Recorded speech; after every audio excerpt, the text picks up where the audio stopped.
following program was provided by an independent producer solely responsible for its content. The opinions expressed do not necessarily represent the views of this station, its staff, board of directors, or underwriters.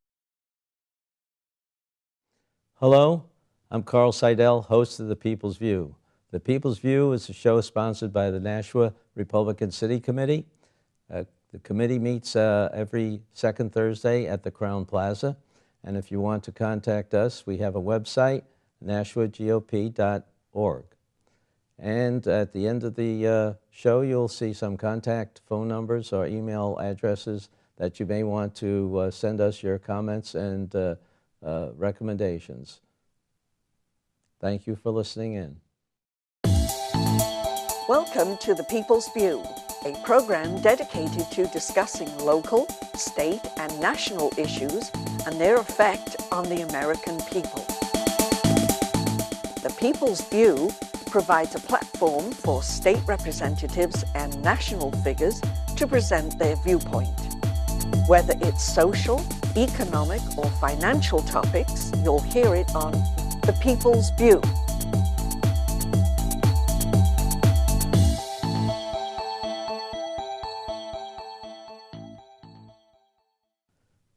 Hello.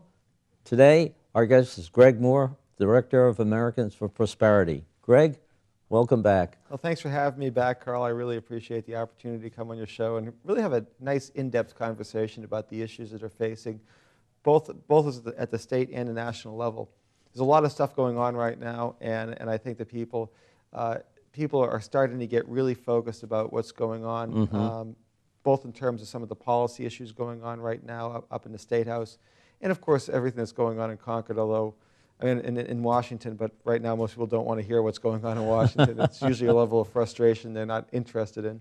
Well, we have enough of our own problems up here, I think, and enough discussion going on right now.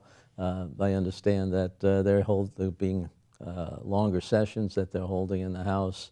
They just have a lot of bills to finish up because all those bills have to get out of the House by the end of the month. Absolutely. Carl, when you and I were up at the State House, we seemed to get through the business pretty quickly, but these guys seem to push off a lot of their work till the end of the term, and that just causes a difficulty just from a mechanical process. And I think that we're starting to see a lot of issues just come, huge issues, major issues that are impacting people, such as Medicaid expansion under Obamacare, such as a gas tax increase, such as issues surrounding casino gambling. A lot of those issues are all coming right at once, and I think that for the general public, it's hard for them to digest them because they're not coming in one at a time. And normally, I think the legislative process is best when it works, so that major issues like that can be taken individually. No, I agree with you there. One of the things I found when I was up there too is that the bills are poorly written when they rush through.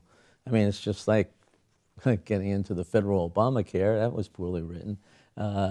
It's not that we have 1,000-page bills, but even the 20 or 30-page bills in something like gambling get very complex, and there's a lot of unintended consequences that you worry about when you read through those. Oh, there's no question. And anytime a bill in Concord gets to be more than 10 or 15 pages long, there's always the opportunity for some other component of the bill, which is very different from perhaps the intent of the legislature, to really sort of come out and highlight some real flaw that has resulted because of the change of legislation, which is why, again, it's always a good idea to take these major pieces of legislation slowly, work at them at a pace that the legislature can deal with, because people can only consume so much. I know in the House, certainly because there's so many members, the members themselves tend to sit on committees that spend a lot of time working on these bills, and they focus just on their issue area.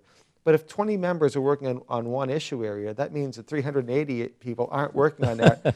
and so it takes them a while to get up to speed with what's going on. The Senate's a whole different ballgame. When each senator has 3 or 4 committees, it's really hard to keep tabs on everything that's going on in each one of those committees. And that's a lot of work for all the state senators. But it all speaks to why in Concord, and that's very different from Washington, where members have large Well, staffs who yeah. can look into all these issues and then just come back and give the high points to the members and really look for flaws. They don't have that. We're very much a citizen legislature and not a legislature that's got a great deal of staff resources. And what that means is that rushing legislation tends to lead to bad legislation. And I think unfortunately, there's a real opportunity for that this year. And I think that we saw it a few years ago. Remember Senate Bill 500, which was legislation that let a lot of felons out of prison early. And that was a piece of legislation that, frankly, was rushed through the process. And we saw a number of unintended consequences that had some very serious impact upon the public safety of the state. Well, what about, let's start with the bill you mentioned at first on this Medicaid expansion. Right. What do you think of that? That's for a Senate bill that was compromised, supposedly, and being pushed through. Well, I'll tell you, the issue of expanding Medicaid under Obamacare has come up twice before. Obviously, the governor and the House, who are both Democrats, or run by Democrats, have been vocal supporters and proponents for expanding Medicaid. And the Senate, which is controlled by Republicans, has twice last year resisted the urge to take the step to implement a significant piece of Obamacare here in New Hampshire. Now, this year it appears as though the Senate leadership has come to a plan that they've developed, and it has a few more triggers at the back end, but still it expands Medicaid and brings that important piece of Obamacare here to New Hampshire, and the consequences of that could be very significant. And AFP is strongly opposed to this idea of expanding Medicaid. First and foremost, because Medicaid is not quality care. There was a study of a Medicaid expansion in Oregon. A study was done by Harvard and MIT. A very well-documented study and peer-reviewed at a very high level. And it found that the Medicaid program in Oregon showed no better results for the people who received Medicaid versus the uninsured. And that was right on the heels of a 5-year longitudinal study by the University of Virginia that showed that actually people on Medicaid who were having surgery were 13% more likely to die as a result of having surgery than people who were uninsured. So the notion that people's lives are being improved by suddenly being put on a Medicaid program, I'm not sure I buy into that. Moreover, there's some other significant consequences, and that is a state commission study found that over 20,000 people would be dumped from high-quality private health insurance onto the Medicaid program. And moreover, another study by Harvard showed that for those folks who move from being uninsured onto Medicaid, they see their the emergency room utilization increase by 40%. And that only makes sense. Most of us don't go to the emergency room primarily because of the high copays. And if you know that it's going to cost you $150 or $200 to go to the emergency room, or some cases even more than that, most people will say, you know what, unless I'm really sick, I'm not going to go there. If I'm really sick, I'm going to go, but if I'm not, I'm going to wait and I'm going to go see my doctor. But if you're a Medicaid patient, because of the rules of Medicaid, you cannot be charged that type of copay. And as a result, people say, you know what, if I'm not feeling well, I'm just going to go to the emergency room. And there's a real consequences because it means for those people who are in emergency situations, there's a lot longer wait. And that's a very significant issue. Finally, there's the issue of the long-term financing. A lot of people have said that there is free money. Well, it's federal taxpayer money. It's only out of your other pocket. It's taxpayer only in the sense that 40% of every dollar right now in the federal money is being borrowed. So it's obviously, it's not free. It's being paid for by current taxpayers and future generations of taxpayers. So there's that component. But over the long haul, that percentage is going to come down. We don't know how far it's going to come down. But if it comes down to where we currently stand in terms of Medicaid, it could be a hundreds of millions of dollar problem for future budgets. And in New Hampshire, that unfortunately means you're looking squarely at a sales run income tax here to pay for these Medicaid programs. Medicaid is already the largest program in state government. And adding another 50 to 80,000 people to that program is a recipe for financial ruin. And a lot of doctors and hospitals don't take Medicaid patients, right? Absolutely. Here in New Hampshire, according to the Health Journal, Health Affairs, public journal, it says it indicated that roughly 1 in 5 doctors in the state of New Hampshire refuse to take Medicaid patients. They just aren't interested in taking Medicaid patients, and the reimbursement rates are very low.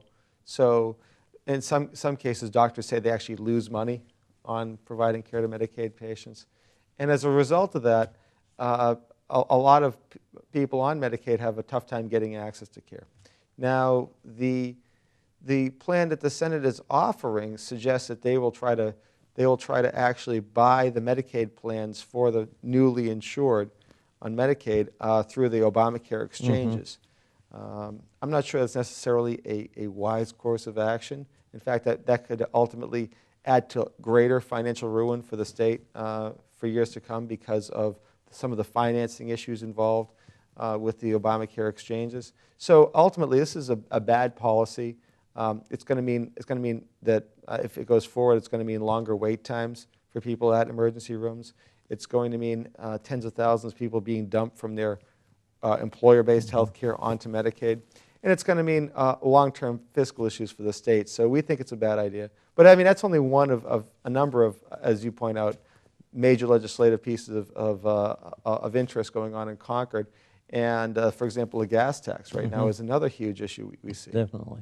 And I mean, I know on the committee you served on, Right. it's an issue that you dealt with. So I mean, I know we're not talking about anything new for you here, but the Senate Ways and Means Committee just recently passed out a piece of legislation that would increase the gas and diesel tax for the state of New Hampshire by 23%.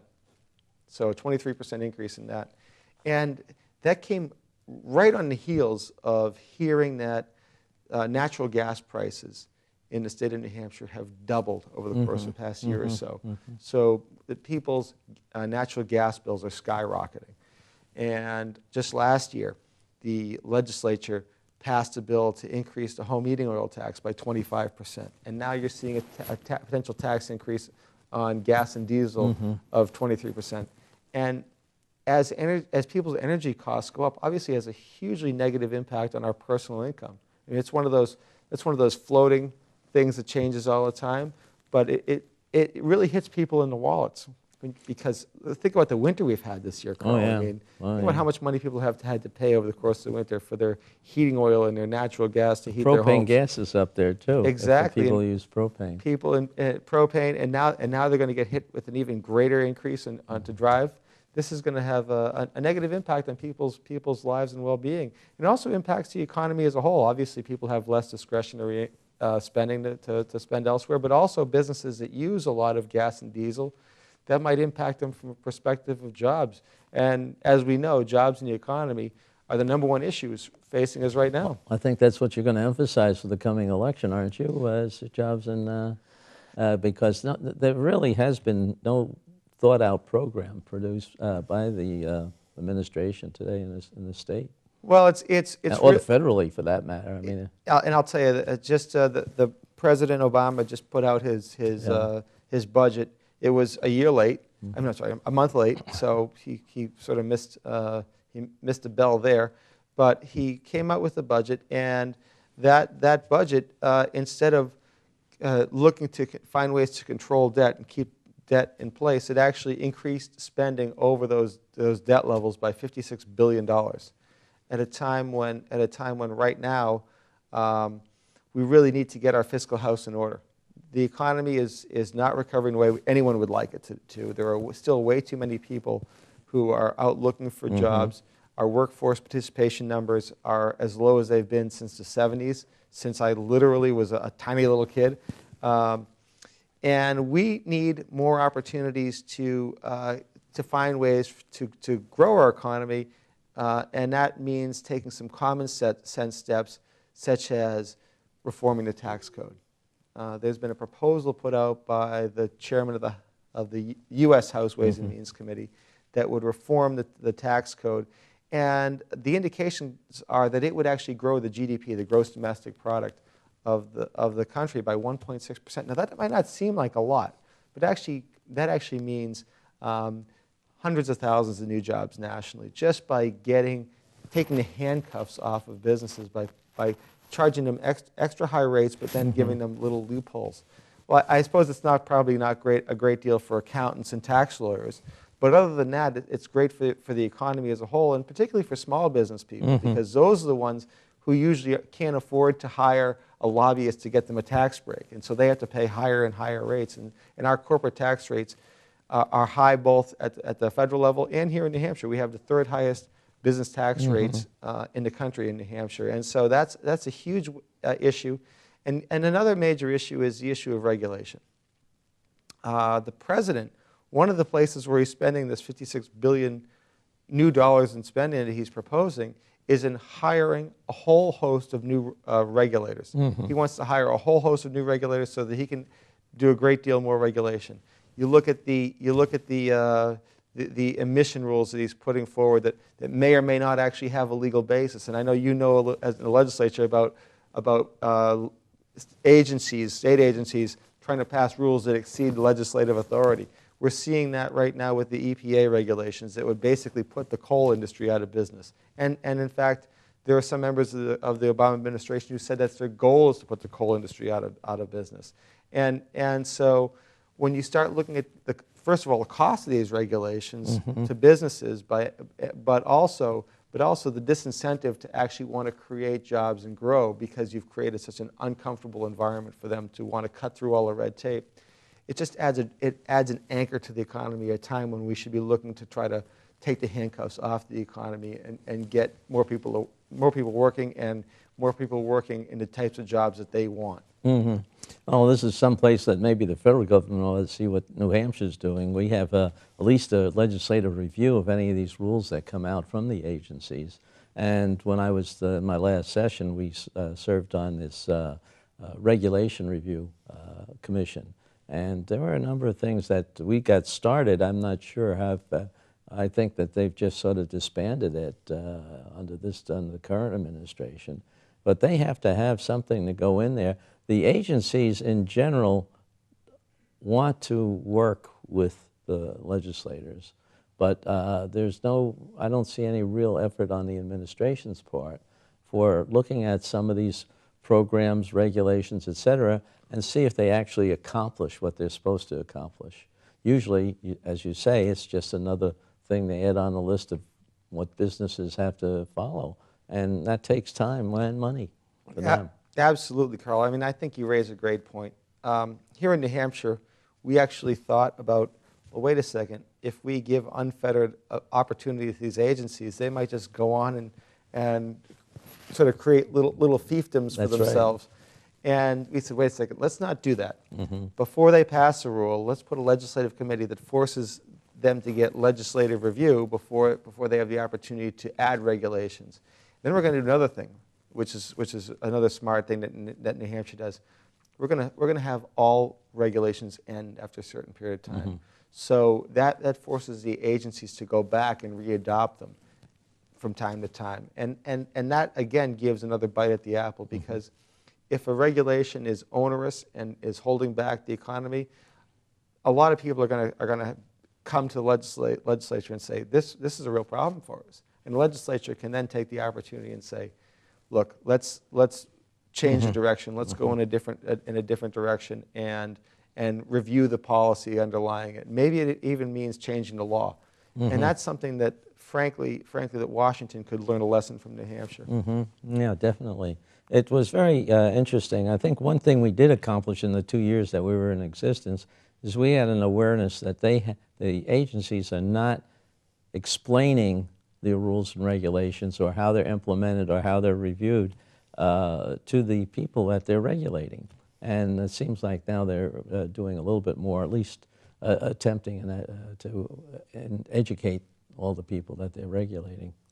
I think that sometimes, and I've actually had an opportunity to work both in the legislative and the executive branches in both, in state government, and had some opportunities at the federal government as well. But one of the things you learn is you get a law, and you look at the law and you say, okay, this is what try to figure out what the intent is, and that's what we're going to do. But then once you've begun that process, the process takes a life of its own. And sometimes the new lifeblood of that process is very different from why the policy was impacted in the first place. There was an interesting situation when I was at Health and Human Services relative to basically crematoriums. And there was an issue about there was an unlicensed or uncertified crematory in Seabrook, which was operating totally without any state regulation, when it should have been operating under some of these rules. And when they found it, a lot of people pointed the fingers at Health and Human Services and said, you guys are supposed to regulate how remains are handled in terms of making sure that they all go in certain containers and things like that. And we went back to the law, and the law had nothing to do with the handling of the dead. It was about protecting the living who were actually handling the remains. And I know it's a little bit of a grisly subject to talk about, but again, that was what the legislation was passed for. It was passed to protect the people handling the remains, not to protect the bodies of the people who were being cremated. And I just use it as a reference, because sometimes people will look after the fact and say, well, why didn't you do that? And it's great to actually be able to go to the law and say, well, here's why they passed that law. And that's what we did. And that's what we did. So that sometimes is lost. And the net effect, though, is that these regulations, they kill jobs. Oh, yeah. The high taxes and high regulations both are just get in the way of economic growth. And we all want to create more jobs. That's going to be our top priority, is to build prosperity. I mean, we are Americans for prosperity. We want to advance a free market idea and allow people to have the freedom and the resources to make their own best decisions for themselves. Not to have the government make the decisions for them, but to have the resources to make the decisions for themselves. And unfortunately, we're not seeing enough of that, of people who are committed to allowing people to have that freedom to make those decisions. Well, what events are you sponsoring so that you make people more aware of some of the things that you're pushing, or your opinions? I'm glad you asked, Carl. Actually, we just recently had we've had a number of activities across the state where we're bringing people together, and obviously the top focus right now for people is on the issue of health care and Obamacare, and people are concerned about the changes. You don't take something that's as personal and as important to people's lives as health care, tip it on its side, and expect that there aren't going to be major changes and it won't disrupt a lot of people's lives. And it has, and it will continue to do that. And so what we've done is we've actually had forums where we have people who've been impacted by the law and allow them to tell their stories. Because there's something sterile about a number of saying 22,000 people have had their policies canceled. And there's something sterile about people saying there are people out there facing 60, 50, 60, 70% increases in their premiums. And again, it's a case of the numbers don't actually tell a story. They tell a broad picture of what's happening. But within those numbers are individuals. And those individuals are being uniquely impacted. We had a fellow who was from Concord, came to a forum we had up in Concord, and he actually had his policy canceled. And by going into the Obamacare exchange, he learned that he would not be able to use his local hospital because that hospital is no longer in the network. So he lost his plan. Obviously, the president, as well as Senator Shaheen and Congresswoman Shea Porter, have all publicly said, if you like your plan, you can keep it. But now we know that's not true. But we see these personal stories of people who now they just can't go to their doctor they're used to. They can't go to the hospital they're used to. And at the same time, they're seeing huge increases. This individual was looking at a 27% increase in his premiums. There was another individual who's actually featured in a television ad. Her name is Donna Marzullo. She had her policy canceled. She was facing going to the exchange, seeing a 60% increase in her premiums, 60%, plus increases in her deductibles and her co-payments as well. and she wouldn't have access to the 2 nearest hospitals to her. And so these are the types of problems that we're seeing all across the state, and we're trying to shine a light on that and allow people to tell those stories and really take advantage and give them an opportunity to tell everyone about how this law has really turned their life upside down. Well, it's a problem when you try to box everybody in the same package. You know, there's a lot of different people with different circumstances, different problems, and you don't have this the ability to pick and choose. You just have to get what's out there in these exchanges, and we have only one organization in New Hampshire. I don't know how you say there's a choice at all. No, there's no competition at all. You Right. can't have a competition when one insurance company has a monopoly on the Obamacare exchange. And that's just it, isn't it? I mean, what we want to have is as much choice as possible. We Yeah. want to be able to choose exactly what are the benefits that need me. I mean, what are the benefits that I need? What are the benefits that are available? Why can't I just go buy what I need? When we buy auto insurance, you're not forced to buy a plan that includes comprehension, collision, and a whole host of other details, but that might be what's right for you, but it also might not be right for you. There's no reason, frankly, for Carl for you to have maternity insurance. Sure. I'm guessing that you're not likely to have a kid anytime soon. No, not lately. But yet Obamacare says that I was talking to someone, a 62-year-old man who said you have to buy maternity insurance, Right, right. and as well as breast cancer screening, and I understand what some of the goals had been, the aspirational goals, but the actual outcome of the policy that's put in place has been to take choice away from people, and specifically to take health care choice, which again is such an intensely personal choice that people have, and lose that to a government-run bureaucracy that you can't have any accountability with. It's really unfortunate. And they say that this one set of policies, if you will cover anybody. So even if you have a pre-existing condition, you'll be covered. But they could have done that the same way the automobile industry handled bad drivers. Right. They had a high-risk pool. And I don't know why that road, which has been proven successful for many people, that wasn't taken by the people who were thinking up of I tell the people all the time, Obamacare is a Frankenbill. It was just a piece of this and a piece of that put together, and expecting it to work is like expecting Frankenstein's monster to jump up and start dancing and to walk around. It just isn't going to work. It never was, and unfortunately, there are a lot of people who are paying the price for that. Is your organization at all interested in what's happening with this Common Core school education standards? Yes, not so much in terms of actually developing a curriculum, but actually our focus on Common Core is more or less looking squarely at the issue of what's the federal role in education policy, and why does the federal government have a role in educational policy? Because what's good for Kansas is not necessarily what's good for New Hampshire. So we think that it's best to have educational decisions made locally, not at the national level.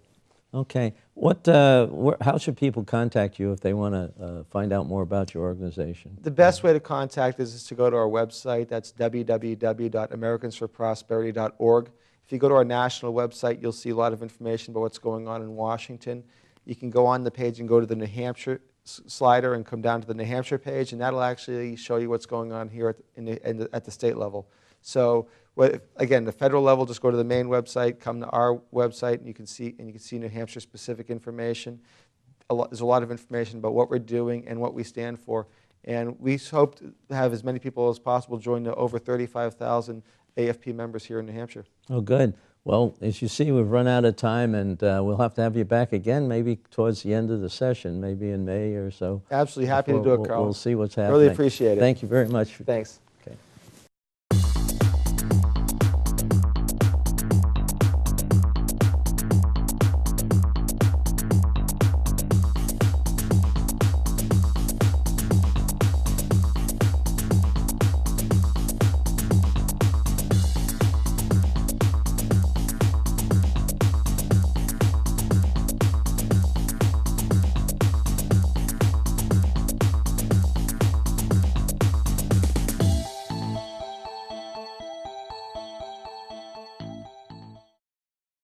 The preceding program was provided by an independent producer solely responsible for its content. The opinions expressed do not necessarily represent the views of this station, its staff, board of directors, or underwriters.